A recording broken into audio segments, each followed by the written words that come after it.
जंगल में सुबह से ही बादल छाए हुए थे और तेज बारिश हो रही थी। आज कोमल चिड़िया की बेटी मीना का जन्मदिन था। मीना खिड़की में बैठी हुई बाहर देख रही थी और बहुत उदास थी। मीना, क्या हुआ? तुम इतनी उदास क्यों बैठी हो? मम्मा, आज ही बारिश होनी थी, अब मेरे जन्मदिन पर कौन आएगा?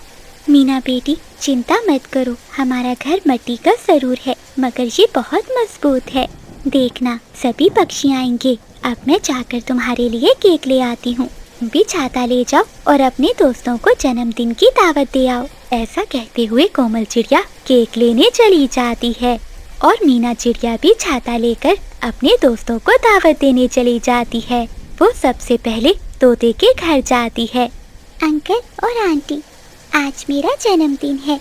चुटकी मेरी बहुत अच्छी दोस्त है, इसलिए मैं आप सबको दावत पर बुलाने आई हूँ। ये बात सुनकर तोता चुप कर जाता है, परंतु चिंकी तोती बोलती है, देखो मीना बेटी, चुटकी और हम सब तुम्हारे जन्मदिन पर आ जाते, परंतु तुम्हारा घर तो मिट्टी का बना हुआ है। तुम्हारा घर ये तेज बर्दाश्त नहीं कर पाएगा और वो घर कभी भी गिर सकता है। ये सुनकर मीना बहुत उदास हो जाती है और वहाँ से चली जाती है। कबूतर भैया, मुझे बड़े वाला केक चाहिए। मेरी मीना का आज जन्मदिन है और जंगल के सभी पक्षियों को बुलाया है, आप भी जरूर आइएगा। हाँ हाँ कोमल बहन, ये तो बहुत अच्छी बात है। ये केक सबसे बड़ा है और स्वादिष्ट भी, तुम यही ले जाओ। कोमल चिड़िया कबूतर चाचा से केक लेकर चली जाती है। मीना को रास्ते में बिजली का भी मिलती है। बिजली आंटी, आज मेरा जन्मदिन है, आप और जुगनू जरूर आना।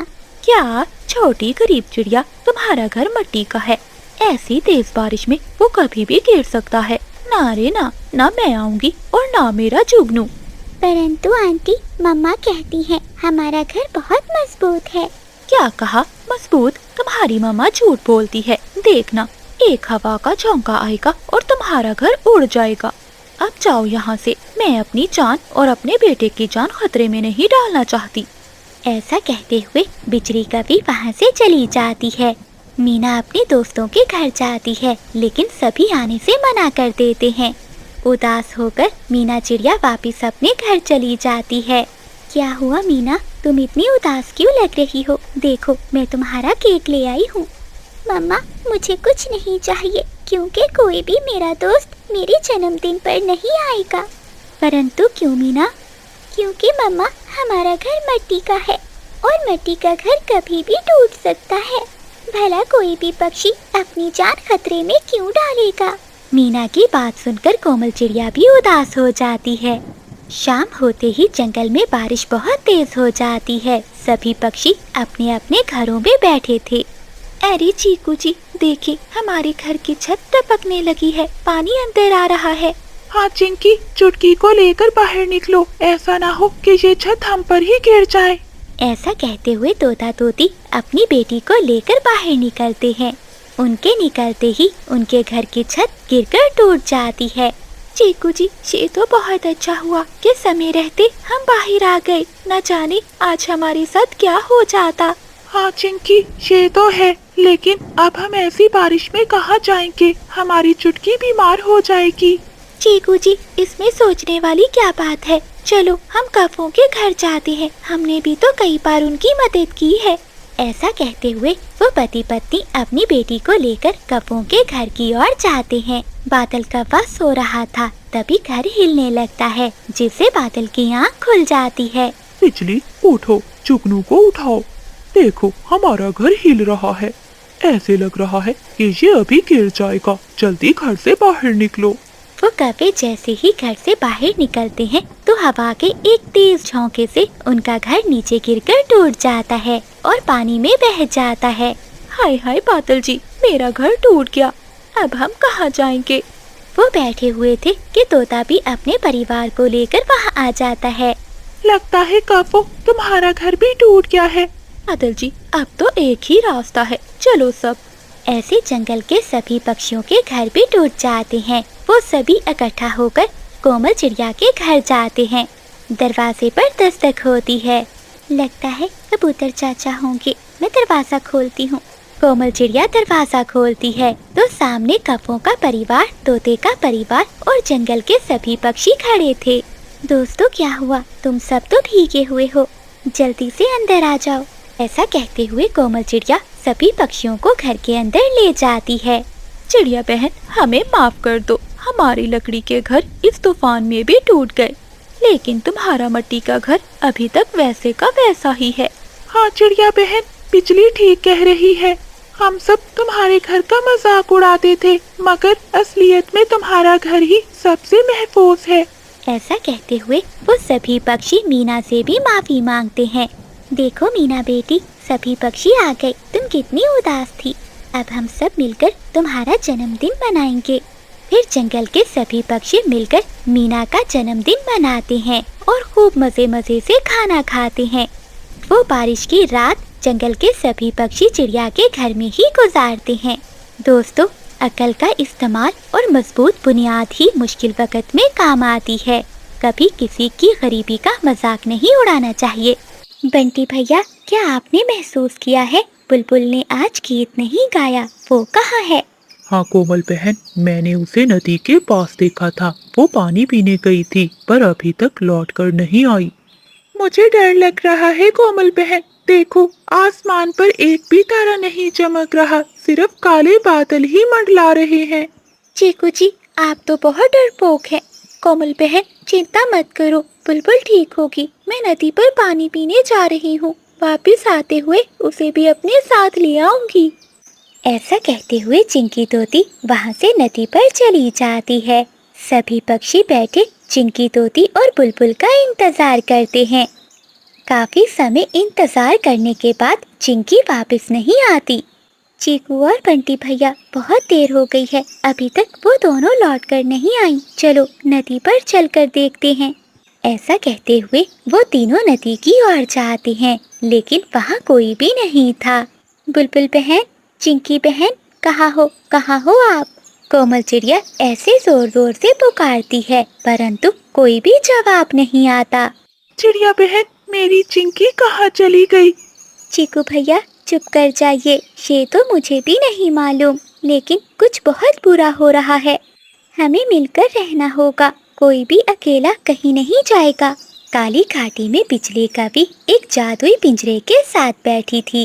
बादल जी देखना, धीरे धीरे मैं सभी पक्षियों को कैद करके इस जादुई पिंजरे में बंद कर दूंगी, और जब कोमल अकेली रह जाएगी तो वो खुद मेरे पास चल कर आएगी। बिजली, तुमने इन दोनों को क्यों कैद किया? अगर तुम चाहती तो कोमल को भी कैद कर सकती थी। अरे बेवकूफ, अगर मैं चिड़िया को कैद कर लेती तो परी माँ का दिया हुआ जादू फौरन जाग जाता और परी माँ को पता लग जाता कि हम जंगल पर कब्जा करने वाले हैं। हमें कोमल को खुद इस काली गुफा के पास बुलाना होगा। जब वो अपने दोस्तों की तलाश में खुद यहाँ आएगी तो उसका जादू टूट जाएगा और फिर मैं उसकी मासूमियत की शक्ति चुरा लूंगी और हमेशा के लिए इस गुलिस्ताने जंगल की रानी बन जाऊंगी। अरे वाह बिजली, अब देखना वो चिड़िया खुद हमारे जाल में फंसेगी। ऐसे ही रात गहरी हो जाती है। जंगल में गहरा सन्नाटा छाया हुआ था। सभी पक्षी बहुत उदास बैठे हुए थे। तभी बिजली कवि का भेजा हुआ एक कौवा वहाँ आता है। सुनो सुनो पक्षियों, मुझे जादूगरनी बिजली ने भेजा है। अगर तुम सब चिंकी तोती और बुलबुल को आजाद कराना चाहते हो तो बदले में कोमल चिड़िया को काली घाटी भेजना होगा। ऐसा कहते हुए वो कौवा वहाँ से चला जाता है। दोस्तों, मुझे जाना होगा। अब मैं ही अपने दोस्तों की जान बचाऊंगी। बदले में अगर मेरी जान चली भी जाए तो कोई बात नहीं, परंतु चीकू भैया, मैं आपकी पत्नी और बुलबुल को कुछ भी नहीं होने दूंगी। नहीं कोमल बहन, मैं भी तुम्हारे साथ जाऊंगा और अपनी पत्नी को लेकर आऊंगा। चलो कबूतर यार, हम सब एक साथ चलते हैं। कोमल चिड़िया, चीकू तोता और बंटी तीनों रात के अंधेरे में काली घाटी की ओर उड़ते हैं। रास्ते में बंटी कबूतर डर जाता है और वो तीनों एक जगह रुक जाते हैं। कोमल बहन, अब मुझे बहुत डर लग रहा है। मैं तो कहता हूँ कि हमें यहाँ से वापस लौट जाना चाहिए। नहीं कबूतर भैया, हमारे दोस्त मुसीबत में हैं। अगर हम आज डर गए तो वो कभी वापस नहीं आएंगी। हिम्मत रखो, हम सब मिलकर आगे बढ़ेंगे। जैसे जैसे वो आगे बढ़ते हैं रास्ता और भी कठिन हो जाता है। वो तीनों एक काली गुफा के सामने पहुंच जाते हैं जहां बिजली और बादल पहले से बैठे हुए थे। अरे कोमल, अगर अपने दोस्तों की जान बचानी है तो अकेली इस गुफा के अंदर चली जाओ। हाँ कबो, मैं जाऊंगी। मैं अपने दोस्तों की जान बचाने के लिए कुछ भी कर सकती हूँ। नहीं कोमल बहन, ये धोखा है। चीकू भैया, मुझे जाना होगा। अगर मुझे कुछ हो गया तो तुम अपनी पत्नी और बुलबुल को लेकर यहाँ से चले जाना। ऐसा कहते हुए कोमल चिड़िया जैसे ही गुफा के अंदर जाती है तो पीछे से एक बड़े पत्थर से गुफा का मुंह बंद हो जाता है। कोमल चिड़िया अंधेरे में कैद हो जाती है। चिड़िया, तुम खुद चलकर अपने अंजाम तक आई हो। अब तुम्हारा जादू खत्म और ये गुलिस्तानी जंगल मेरा है। कोमल चिड़िया गुफा के अंदर से बोलती है, नहीं कभी, दोस्ती कभी नहीं हारती। परी माँ, हमें आपकी जरूरत है। बिजली कभी बहुत खुश थी। वो चीकू तोते और बंटी कबूतर को भी पिंजरे में कैद कर लेती है। तभी आसमान से एक तेज रोशनी नीचे आती है और गुफा का मुंह खुल जाता है। तभी परी माँ वहाँ आती है। उसकी रोशनी से कौवों के पंख जलने लगते हैं। बिजली बादल, तुमने समझा कि तुम अंधेरे से रोशनी को हरा दोगे, परंतु कोमल की सच्ची पुकार ने मुझे बुला लिया है। ऐसा कहते हुए परी माँ अपनी छड़ी घुमाती है। सारे कैद हुए पक्षी आजाद हो जाते हैं।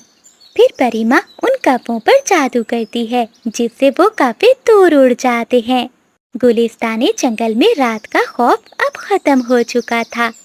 कोमल बहन, हमें माफ कर देना। हमारी वजह से तुमने अपनी जान खतरे में डाली। चिंकी बहन, दोस्ती में जान की परवाह नहीं की जाती। अगर हम सब मिलकर रहेंगे तो तभी हमारा जंगल महफूज रहेगा। दुश्मन हमेशा आपकी कमजोरी का फायदा उठाता है, मगर दोस्ती और हिम्मत से हर जाल को तोड़ा जा सकता है। बादल, तुम्हारी माँ अभी तक शाही महल पर कब्जा जमाए बैठी है। जब तक वो जिंदा है हम इस शाही महल में इकट्ठे नहीं रह सकते। नीली मेरी जान, तुम चिंता नहीं करो। आज रात जब चांद बादलों में छुप जाएगा मैं इसे अंधे कुएं की सैर करवाने लेकर जाऊंगा। वहाँ से आज तक कोई भी वापस नहीं आया। फिर वो महल भी हमारा है और जादुई खजाना भी। बादल कौवा नीली कवि से ऐसे हंस हंस कर बातें कर रहा था। शाम को बादल कौवा अपने घर जाता है। पति जी, आप आ गए, बैठिए, मैं अभी खाना लेकर आती हूँ। बिजली, माँ कहाँ है? माँ जी तो अपने कमरे में है। अच्छा ठीक है, जल्दी से भोजन दो, मुझे बहुत भूख लगी है। रात हो जाती है। जब बिजली कवि सो जाती है तो बादल कौवा अपनी माँ के पास जाता है। माँ जी, आप अभी तक जाग रही हैं? हाँ बेटा, क्या करूँ, बूढ़ी हो गई हूँ, नींद नहीं आ रही थी। चलिए माँ जी, आज मैं आपको सैर पर लेकर जाता हूँ, फिर देखिएगा आपको कितनी अच्छी नींद आएगी। रात के अंधेरे में बादल कौवा अपनी माँ को लेकर कुएं के पास जाता है। बेटा बादल, ये तुम मुझे कहाँ ले आए हो? यहाँ तो बहुत अंधेरा है। माँ, इस कुएं में एक ऐसी जड़ी बूटी है जिसे खाते ही आपको बहुत अच्छी नींद आएगी। बस जरा आगे झुक कर तो देखें। जैसे ही सावित्री आगे झुकती है तो बादल कौवा अपनी माँ को जोर से धक्का दे देता है। सावित्री कुएं में गिर जाती है। सावित्री की एक दर्द भरी चीख गूंजती है और फिर सन्नाटा छा जाता है। बादल कौवा हंसता हुआ नीली कवि के पास चला जाता है। अगली सुबह बिजली कवि घबरा जाती है क्योंकि उसकी सास घर पर नहीं थी। बादल, माँ जी कहाँ हैं? उनकी तो तबीयत भी ठीक नहीं थी और वो ठीक से उड़ भी नहीं पाती। फिर अचानक रात को वो कहाँ गायब हो गई? बिजली, मुझे क्या पता, मैं तो सो रहा था। हो सकता है माँ जी बाहर घूमने फिरने गई हो। अगर तुम्हें इतनी ही चिंता है तो जाकर देख लो माँ को। जरूर दाल में कुछ काला है। बादल को तो अपनी माँ की जरा भी चिंता नहीं, मैं ही जाकर देखती हूँ। ऐसा सोचते हुए बिजली कवि अपने घर से निकलती है और वो रोती हुई कोमल चिड़िया के पास जाती है। कोमल चिड़िया अपने पति बंटी के साथ बैठी थी। कोमल बहन, माँ जी नहीं मिल रही। मुझे तो बादल पर शक है, उसी ने कुछ किया है माँ जी के साथ। वो तो पहले ही अपनी माँ से बहुत लड़ता था कि सारी जायदाद उसके नाम कर दे। बिजली बहन, मुझे तुम्हें कुछ बताना है। हाँ हाँ बंटी भैया, बताइए क्या बात है। मैं जब कल दूसरे जंगल से आ रहा था तो रास्ते में नदी के किनारे बादल कव्वे को नीली कवि के साथ देखा। वो पंखों में पंख डाले हंस हंस कर बातें कर रहे थे। हाय हाय, मुझे तो पहले ही बादल पे शक था कि वो जरूर किसी दूसरी कवि के चक्कर में है, तभी तो कभी मुझसे प्यार से बात नहीं की। बिजली बहन चुप कर जाइए, चलिए माँ जी को ढूंढते हैं। वो ना हो ये उस लालची नीली कवि और बादल की कोई साजिश होगी। फिर बिजली कवि, बंटी चिड़ा और कोमल चिड़िया वहाँ से निकलते हैं। रास्ते में उन्हें कबूतर मिलता है। कबूतर भैया, क्या तुमने मेरी माँ जी को देखा है कहीं? नहीं नहीं, मैंने तुम्हारी माँ जी को कहीं नहीं देखा।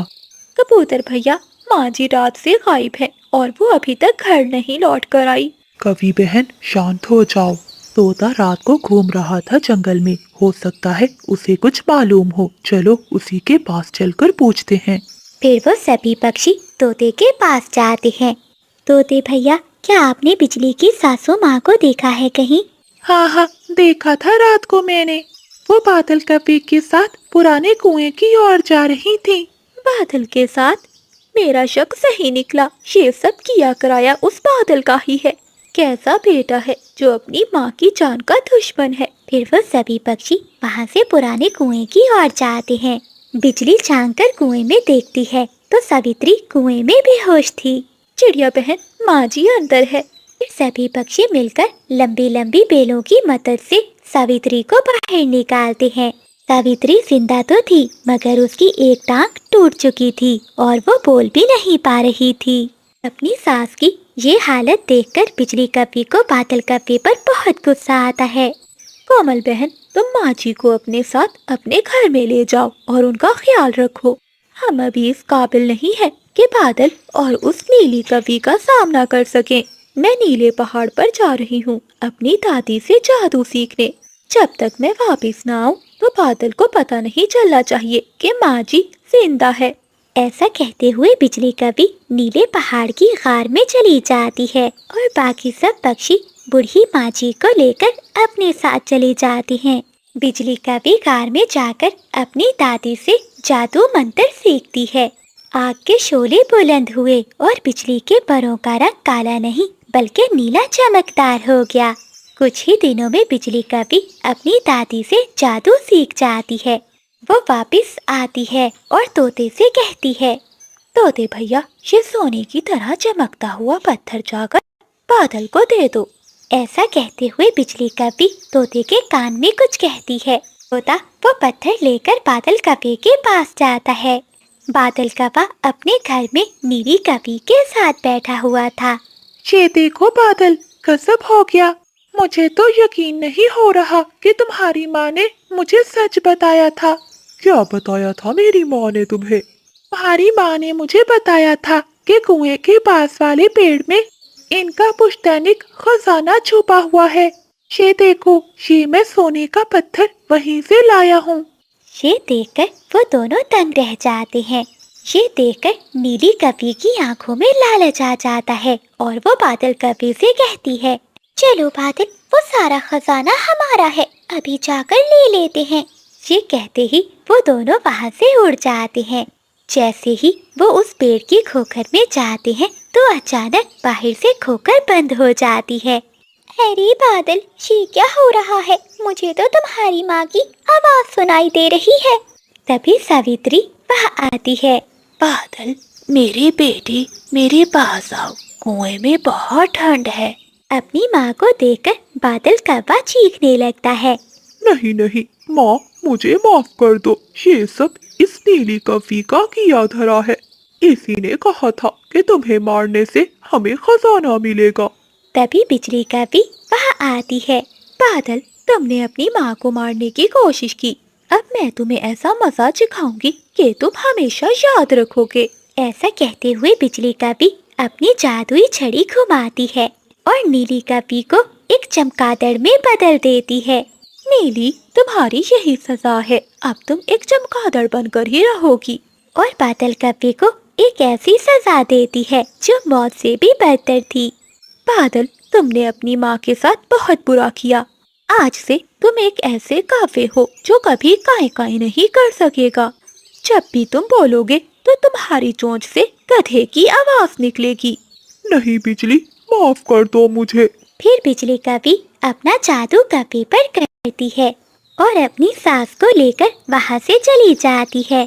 तिलकपा अब जंगल के जिस कोने में जाकर भी बैठता, जब भी वो बोलने की कोशिश करता तो गधे की आवाज सुनकर परिंदे इसे पत्थर मारकर भगा देते और नीली कपी अंधेरी गारों में छुपी रहती है। कोमल चिड़िया रसोई में आलू का पराठा बना रही थी। ये देखकर उसकी सास वहाँ आती है। वो आकर कोमल चिड़िया का पंख पकड़ लेती है। क्यों रे कमबख्त, मैंने तुझे कहा था ना कि मेरे लिए मटर पनीर की सब्जी और साथ में आलू की कचौड़ी बना देना, परंतु तूने मेरी पसंद का भोजन नहीं बनाया और अपनी पसंद का बनाने लग गई है। माँ जी, मेरा पंख छोड़ दीजिए, मुझे बहुत दर्द हो रहा है। माँ, कहाँ हो आप? कोमल, क्या भोजन बन गया है? अपने बेटे की आवाज सुनकर सावित्री पीछे हो जाती है और जब बंटी चिड़ा रसोई में आता है तो चिड़िया की सास उसे कहती है, बेटी, मैं तुझे कह रही थी कि अपनी पसंद का भोजन बाद में बना लेना, पहले मेरे बेटे के लिए आलू का पराठा बना दे। चल बेटी, जल्दी से बना दे, मेरे बेटे को देर हो रही है। जी जी माँ जी। कोमल, तुम क्या बना रही थी? बेटा, वो तेरी पत्नी का मन कर रहा था मटर पनीर की सब्जी खाने को। मैंने इससे कहा कि मेरे बेटे को आलू का पराठा बना दे, कहीं उसे देर ना हो जाए। मेरी प्यारी माँ, आप मेरा कितना ध्यान रखती हैं। कोमल, ये सब भोजन तुम रात के खाने में बना देना और मेरी माँ को जो भी पसंद है वो भी बना देना। जी जी, मैं सब बना दूंगी, आप मेरा इंतजार करें, मैं अभी भोजन लेकर आती हूँ। फिर बंटी चिड़ा रसोई से चला जाता है। कोमल चिड़िया आंखों में आंसू लिए अपनी सास से कहती है, वाह माँ जी, इतनी जल्दी तो गिरगिट भी रंग नहीं बदलता होगा जितनी जल्दी आप अपना रूप बदलती हैं। मुझे बहुत मजा आता है, देखा ना मेरा बेटा मुझ पर कितना विश्वास करता है। अगर तू मेरे बेटे को बता भी दे कि मैं तुझ पर कितना अत्याचार करती हूँ, वो फिर भी तेरी बात नहीं मानेगा। ऐसा कहते हुए चिड़िया की सास उसे धक्का देकर वहाँ से चली जाती है। कोमल चिड़िया नीचे गिरती है और उसे चोट लग जाती है। ना जाने माँ जी के मन में ऐसा कौन सा जहर है मेरे लिए जो वो मुझे पसंद नहीं करती। फिर कोमल चिड़िया भोजन बनाती है और अपने पति को देती है। बंटी चिड़ा भोजन खाता है और वहाँ से चला जाता है। कोमल चिड़िया रसोई के सारे गंदे बर्तन धोती है और घर की सफाई करती है। सारा काम करने के बाद कोमल चिड़िया थक जाती है और वो अपने घोंसले में जाकर सो जाती है। तभी चिड़िया की सास वहाँ आती है और पानी चिड़िया पर फेंकती है। सारा दिन सोई रहेगी क्या? उठ, चल घर के काम कर। माँ जी, मैं सारे काम करके ही लेटी थी। अच्छा, क्या कपड़े धो लिए तुमने? हाँ हाँ माँ जी, मैंने कपड़े भी धो लिए, बर्तन भी और घर के सारे काम कर लिए हैं। ये तो सारे काम करके बैठी है, शाम को जब बंटी आएगा तो मैं उसके कान कैसे भरूंगी। ये सोचते ही चिड़िया की सास जैसे ही मुड़ती है तो उसका पाँव फिसलता है और वो वहीं गिर जाती है। हाय हाय, मैं मर गई, कम बख्त कहीं की, तूने मुझे मार दिया। तो बस यही चाहती थी ना। लेकिन माँ जी, मैंने तो कुछ नहीं किया। चल अब मुझे उठा और मेरे घोंसले में लेकर जा और मेरी कमर पर दवा लगा दे। कोमल चिड़िया अपनी सास को उठाती है और उसके घोंसले में जाकर लिटा देती है। शाम को बंटी चिड़ा अपने छोटे भाई बबलू के साथ काम करके लौट आता है। अरे माँ, आपको क्या हुआ? आप ऐसे क्यों लेटी हुई हैं? हाँ माँ, बबलू ठीक कह रहा है, सुबह तक तो आप ठीक थी, फिर आपको अचानक क्या हो गया? बेटे, तेरी पत्नी के पास गई थी पूछने कि शाम को क्या खाएगी। वो तो आराम से सो रही थी, उसके कमरे में पानी था, बस मेरा पाँव फिसल गया और मैं गिर गई। ना जाने मेरे साथ ऐसा क्यों होता है, मैं तुम सब के बारे में कितना सोचती हूँ। कोमल, ये सब क्या हुआ है? तुम सो रही थी, तुमने देखा नहीं कि तुम्हारे कमरे में पानी है या नहीं? देखो, तुम्हारी वजह से माँ को कितनी चोट लग गई। न जाने ध्यान कहाँ रहता है तुम्हारा। बंटी जी, लेकिन मेरे कमरे में पानी नहीं था, वो तो माँ। अब तू मेरे बेटे के सामने मुझे झूठा साबित करना चाहती है। बता, क्या मैं तेरे कमरे में पानी से नहीं फिसली? हाँ, मेरे कमरे में पानी था। भाभी, आपको ध्यान रखना चाहिए था। कोमल, तुम्हें ध्यान रखना चाहिए था। आज से तुम ही माँ की सेवा करोगी। ठीक है पति जी, मैं सेवा करूंगी माँ जी की। चिड़िया की सास मन में सोचती है। सावित्री, सावित्री नाम है मेरा। बस अपनी बहू को इसी तरह अपने बस में करके रखना होगा, वरना मेरा बेटा मेरी बातों में कैसे आएगा। बेटे, कोई बात नहीं, बहू ने जानबूझकर थोड़ी ना किया होगा। तू बहू पर नाराज मत हो। देखो कोमल, माँ उठ भी नहीं पा रही, फिर भी कह रही है कि तुम्हें कुछ ना कहूँ। ऐसे ही कुछ दिन बीत जाते हैं। कुछ दिनों बाद सावित्री अपने छोटे बेटे की शादी भी पिंकी चिड़िया से कर देती है। जब सावित्री अपनी दूसरी बहू को लेकर आती है तो पड़ोसन पक्षी भी वहाँ आती है। तभी सावित्री प्यार से कहती है, देखो कवि और कबूतरी, मेरी छोटी बहू भी आ गई। अब मैं आराम से रहूंगी। अब से मेरे घर की सारी जिम्मेदारी मेरी दोनों बहुएं ही संभालेंगी। हाँ हाँ सावित्री बहन, ठीक कहा। अब तो तेरे घर में दो दो बहुएं आ गई हैं। अब तो बैठकर आराम से खाएगी और तेरी बहुएं तुझे गरम गरम खाना परोसेंगी। हाँ कवि, ये तो है। ठीक है, अब हम चलते हैं। ऐसा कहते हुए पड़ोसन पक्षी वहाँ से चली जाती है। जब पिंकी अपने कमरे में जा रही होती है तो उसकी सास उसे कहती है, बहू, भले मैंने सबके सामने कह दिया हो कि तुम्हें घर की जिम्मेदारी संभालनी है, लेकिन ये नहीं कि तू अपना इस घर पर राज चलाने लग जाए। ये याद रखना, इस घर की मालकिन मैं ही हूँ। अगले दिन सावित्री की दूसरी बहू भोजन बनाती है। वो सब मिलकर भोजन खाते हैं। तभी पिंकी चिड़िया कोमल चिड़िया से कहती है, भाभी, आप क्यों खड़ी हैं? आप भी सबके साथ बैठकर भोजन खाइए ना। हाँ हाँ कोमल बहू, तुम क्यों खड़ी हो? आओ ना, बैठो, सबके साथ मिलकर भोजन खाओ। अपनी सास के कहने पर डरी हुई चिड़िया सबके साथ बैठकर भोजन खाने लगती है। खाना खाने के बाद बंटी चिड़ा और बबलू चिड़ा काम के लिए जंगल में चले जाते हैं। चिड़िया रसोई में आकर बर्तन धोने लगती है। तभी उसकी सास वहाँ आती है। वो चिड़िया का जोर से पंख पकड़ लेती है। क्यों रे चिड़िया, तेरी हिम्मत कैसे हुई मेरे बगल में बैठकर भोजन खाने की? मैं नहीं चाहती कि तुझ जैसे गरीब पक्षी मेरे आसपास भी बैठें। माँ जी, मुझे माफ कर दीजिए, मैं बैठना नहीं चाहती थी। पिंकी दीदी ने कहा बस। तुम उसकी चिंता मत करो, उसको भी मैं देख लूंगी। उसका हाल भी मैं तुम्हारे जैसा ही बनाऊंगी। दरवाजे के पीछे ये सब बातें पिंकी चिड़िया सुन रही थी। जब सावित्री वहाँ से चली जाती है तो पिंकी चिड़िया कोमल चिड़िया के पास आती है। भाभी, आप ठीक तो है ना? मैंने सब सुन लिया है कि माँ जी आपसे कैसा बर्ताव करती है। रोती हुई चिड़िया फिर सारी बात पिंकी चिड़िया को बताती है। भाभी, आप चिंता नहीं करो, बस अब आप देखती जाओ। लगता है माँ जी मुझे नहीं जानती। कोमल चिड़िया पिंकी के कहने पर अपनी सासू माँ के कमरे में जाती है। वहीं खिड़की से पिंकी चिड़िया सब कुछ अपने फोन में रिकॉर्ड करती है। माँ जी, अब बस बहुत हो गया। शादी के बाद से मैं सब कुछ सहन कर रही हूँ। अब मैं और बर्दाश्त नहीं कर सकती। उस दिन पानी भी आपने खुद गिराया और गिरी भी आप, और इल्जाम मुझ पर लगाया। तो जितनी भी कोशिश कर ले, मेरा बेटा तुझ पर कभी विश्वास नहीं करेगा। वो अपनी माँ से बहुत प्यार करता है। अगर तू चाहती है कि ये सब मैं रोक दूं, तो अपनी माँ से कहे मुझे कहने दे। जब तेरी माँ मुझे सारे कहने देगी तो मैं ये सब काम करना छोड़ दूंगी। परंतु माँ जी, मेरी माँ के पास तो कोई भी कहने नहीं है। मैं आपको कहाँ से ला कर दूँ? ये सुनते ही सावित्री को गुस्सा आ जाता है और वो चिड़िया का पंख जोर से पकड़ लेती है। जहाँ से भी जाकर लेकर आ, मुझे इससे क्या, मुझे तो बस कहने चाहिए, वरना मैं ऐसे ही अपने बेटे से तुझे मरवाती रहूंगी। ऐसा कहते हुए सावित्री वहाँ से चली जाती है। शाम को जब बबलू और बंटी घर आते हैं तो पिंकी चिड़िया वो सारी रिकॉर्डिंग उन्हें दिखा देती है। माँ, ये सब क्या है? तुमने मेरी पत्नी के साथ ऐसा क्यों किया?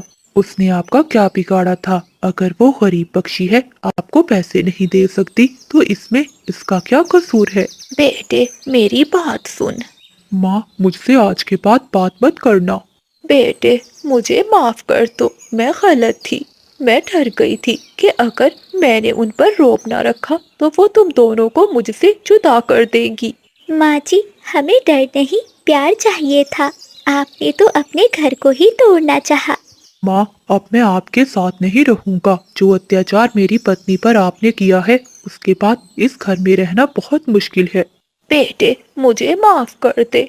फिर बंटी चिड़ा कोमल को लेकर वहाँ से चला जाता है, जिसके बाद सावित्री अपने पछतावे की आग में जलती है और अपने दूसरे बेटे और बहू के साथ रहने लगती है। घने जंगल में कई दिनों से बारिशें लगातार हो रही थीं। बारिशों और तूफानी हवाओं ने पक्षियों का जीना मुश्किल कर दिया था, क्योंकि कई दिन गुजरने के बाद भी बारिश थमने का नाम नहीं ले रही थी। बबलू के पापा, घर में भोजन नहीं है। आज अनाज के 2 दाने ही पड़े थे, जो मैंने अपने दोनों बेटों को खिलाकर सुला दिया है। चिंता मत करो बबली, मैंने कोमल बहन से बात की हुई है। हम कल जाकर जंगल से भोजन ढूंढ लाएंगे, ताकि बारिशों के दिन आराम से गुजर जाएं। इस तरह कबूतर और कबूतरी बातें करते करते सो जाते हैं। अगली सुबह हो जाती है, परंतु बारिश थमने का नाम नहीं ले रही थी। बबली, मैं कोमल बहन के साथ भोजन लेने जा रहा हूँ। तुम बच्चों का ध्यान रखना। शाम होते ही मैं लौट आऊँगा। ऐसा कहते हुए बंटी कबूतर अपने घर से निकलता है और वो चिड़िया के घर जाता है। कोमल चिड़िया अपने घोंसले में लेटी हुई थी। कोमल बहन, आपने जहाँ कल कहा था चलें, वहाँ से भोजन ले आएं। मेरे बच्चे भूखे हैं। मेरे घर में अब खाने के लिए कुछ भी नहीं बचा। कबूतर भैया, मैं इस बेमौसम की बारिश और ख़राब मौसम की वजह से बहुत बीमार हो गई हूँ और बुखार भी बहुत ज़्यादा है। अभी दवा खाकर लेटी हूँ, मुझसे सफ़र नहीं होगा। परंतु हाँ, मैं आपको बता देती हूँ कि भोजन कहाँ मिलेगा। आप जाकर अपने लिए और अपने बच्चों के लिए वहाँ से अनाज ले आएं। बंटी चिड़ा कोमल चिड़िया से पूछकर उस दिशा में उड़ने लगता है। रास्ते में तेज बारिश के साथ साथ हवाएं चलना शुरू हो जाती हैं और कबूतर को उड़ने में बहुत दिक्कत होती है। तभी उसे पेड़ के नीचे कुछ सरसों के बीज दिखाई देते हैं। कबूतर तुरंत उन बीजों को उठाने के लिए आगे बढ़ता है। अरे वाह, इतनी जल्दी मुझे सरसों के बीज मिल गए। आज तो मेरे बच्चे पेट भरकर भोजन खाएंगे। जैसे ही बंटी कबूतर उड़ने लगता है तो ऊपर से एक डाल आकर कबूतर पर गिर जाती है और कबूतर उस डाल के नीचे दब जाता है। ए ऊपर वाले, ये क्या हो गया मेरे साथ? ये डाल तो बहुत भारी है और मैं हिल भी नहीं पा रहा। बाबा कबूतर बहुत कोशिश के बाद भी डाल से निकल नहीं पाता। शाम होने को आई थी और बारिश और भी तेज हो गई थी। बबली कबूतरी अपने पति के लिए बहुत परेशान थी। मम्मा, बाबा अभी तक वापस क्यों नहीं आए? कहीं उन्हें जंगल में किसी शिकारी ने शिकार तो नहीं बना लिया? नहीं नहीं बबलू, ऐसा मत सोचो। अच्छा सोचो। आपके पापा बहुत बहादुर हैं, वो ऐसी बारिशों में डरते नहीं हैं। बबली कबूतरी ऐसे अपने बच्चों को तसल्ली देती है, लेकिन मन ही मन में वो खुद बहुत डरी हुई थी। बच्चों, आप दोनों घर पर ही बैठो। मैं चिड़िया के घर देख कर आती हूँ कि अभी तक आपके पापा लौटकर क्यों नहीं आए। ऐसा कहते हुए बबली कबूतरी अपने घर से निकलती है और वो कोमल चिड़िया के पास जाती है। कोमल बहन, आप यहाँ हो, आप वापस घर लौट आई। लेकिन बंटी जी अभी घर नहीं लौटे, क्या वो आपके साथ हैं? बबली बहन, मैं तो बंटी भैया के साथ नहीं गई। मेरी तबीयत खराब थी, इसलिए मैं नहीं जा सकी और कबूतर भैया अकेले चले गए। चिड़िया बहन, ये आप क्या कह रही हो? कबूतर जी अभी तक लौट कर नहीं आए। अब मैं क्या करूं? कहाँ ढूंढूं अपने पति को? बबली बहन, आप चिंता नहीं करें। हम पक्षियों के लिए ये बारिशें तो आम बात है। कबूतर भैया बहुत बहादुर हैं, वो जल्दी लौट आएंगे। चिड़िया बहन, आज बारिश बहुत तेज है और मुझे बहुत चिंता हो रही है। अब तो मुझे कुछ भी समझ में नहीं आ रहा। काश मैं उन्हें घर से जाने ही ना देती। जंगल में बारिश बहुत तेज थी और दूर दूर तक कोई पक्षी भी दिखाई नहीं दे रहा था। बबली कबूतरी उदास मन के साथ वापस अपने घर लौट जाती है। बादल उठो उठो बादल, मुझे बहुत भूख लगी है। क्या हुआ बिजली? रात के इस समय बाहर कितनी तेज बारिश है और तुम्हें भूख लग गई है? पति जी, भूख लगने का थोड़ी ना समय होता है। उठो और जाओ, मेरे लिए कुछ खाने को लाओ। इतनी तेज बारिश में भला मैं क्यों जाऊं बाहर? सुबह होगी तो फिर ही निकलूंगा घर से बाहर। पति जी, तुम हमेशा डरपोक रहे हो। चलो मैं भी तुम्हारे साथ चलती हूँ, जंगल से कोई दाना ढूंढ कर खा लेंगे। अपनी पत्नी के कहने पर बादल कौवा बिजली के साथ जंगल में निकलता है। वो पति पत्नी भोजन की खोज में काफी देर तक इधर उधर उड़ते रहते हैं। वो उड़ते उड़ते उस पेड़ के पास पहुंच जाते हैं जहां कबूतर एक डाल के नीचे दबा हुआ था। बिजली कवि की नजर अचानक कबूतर पर पड़ती है। पति जी, वो देखो, वो क्या है? बादल और बिजली पास जाकर देखते हैं। बिजली, ये तो बंटी कबूतर है। पति जी देखो, ये तो डाल के नीचे दबा हुआ है। भला इसे क्या जरूरत थी ऐसी रात में घर से बाहर निकलने की? पति जी, ऐसे थोड़ी ना कोई बाहर निकलता है, जरूर भूख के कारण ही निकला होगा। देखो ना, हम भी तो भूख के लिए निकले हैं। हो सकता है ये बेचारा भी अपने बच्चों के लिए निकला होगा। हाँ बिजली, तुम ठीक कह रही हो। ऐसा कहते हुए वो पति पत्नी उस डाल को हटाते हैं और कबूतर को उस डाल के नीचे से निकालते हैं। कबूतर को होश आ जाता है। बादल और बिजली, तुम्हारा बहुत बहुत धन्यवाद। न जाने कब ये डाल मुझ पर आकर गिर गई और मैं बेहोश हो गया। मुझे घर जाना चाहिए, मेरे बच्चे भूखे होंगे, बहुत समय हो गया है। ऐसा कहते हुए कबूतर उड़ने की कोशिश करता है, परंतु वो नीचे गिर जाता है। बादल, कबूतर उड़ नहीं सकता, चलो हम इसे सहारा देकर घर छोड़ आते हैं। ऐसा कहते हुए बिजली और बादल कबूतर को उठाते हैं और उसे घर ले जाते हैं। देख लो कबूतरी बहन, हमें तुम्हारा और तुम्हारे बच्चों का कितना एहसास है। अगर मुझे आज भूख न लगती तो बादल जी कभी घर से ही ना निकलते और तुम्हारा पति भी तुम्हें सही सलामत ना मिलता। बिजली बहन, आपका बहुत बहुत धन्यवाद। आप जंगल की सबसे बहादुर कवि हैं। आपका ये एहसान मैं कभी नहीं भुला सकूंगी। बस बस कबूतरी बहन, ये तो हमारा कर्तव्य था। ऐसा कहते हुए वो कौवा और कवि वापस अपने घर की ओर चले जाते हैं। ये वीडियो मुकम्मल तौर पर फर्जी है और सिर्फ तफरीह और तालीमी मकासद के लिए बनाई गई है। इस वीडियो में दिखाई गई तमाम वाक़यात, किरदार और कहानियाँ मुकम्मल तौर पर फर्जी हैं। इनका हकीकी वाक़यात या लोगों से कोई ताल्लुक नहीं। इस वीडियो का मकसद बच्चों को हिफाजत और फैसला साजी करने से आगाह करना है। बराह करम इसे गलत तनाज़ुर में ना लें। जंगल में सुबह का समय था। कोमल चिड़िया ने अपनी मेहनत से एक बहुत ही सुंदर फलों का बागीचा लगाया था, जिसमें वो दिन रात मेहनत करती थी। कोमल चिड़िया के साफ और नेक दिल की वजह से बागीचे के पेड़ उसे बातें करते थे। कोमल बेटी, तुम्हारे बिना तो हमारा मन ही नहीं लगता, जल्दी से हमें पानी दे दो। हाँ हाँ मेरे दोस्तों, मैं अभी सबको पानी देती हूँ। तुम सब ही तो मेरे जीने की वजह हो। ऐसा कहते हुए कोमल चिड़िया पेड़ों को पानी देने लगती है। वहीं दूर बैठी चिड़िया की सौतेली माँ और उसकी सौतेली बहन ये सब देखकर जल भुन रही थीं। देख पारो, इस कोमल का बागीचा कितना हरा भरा है।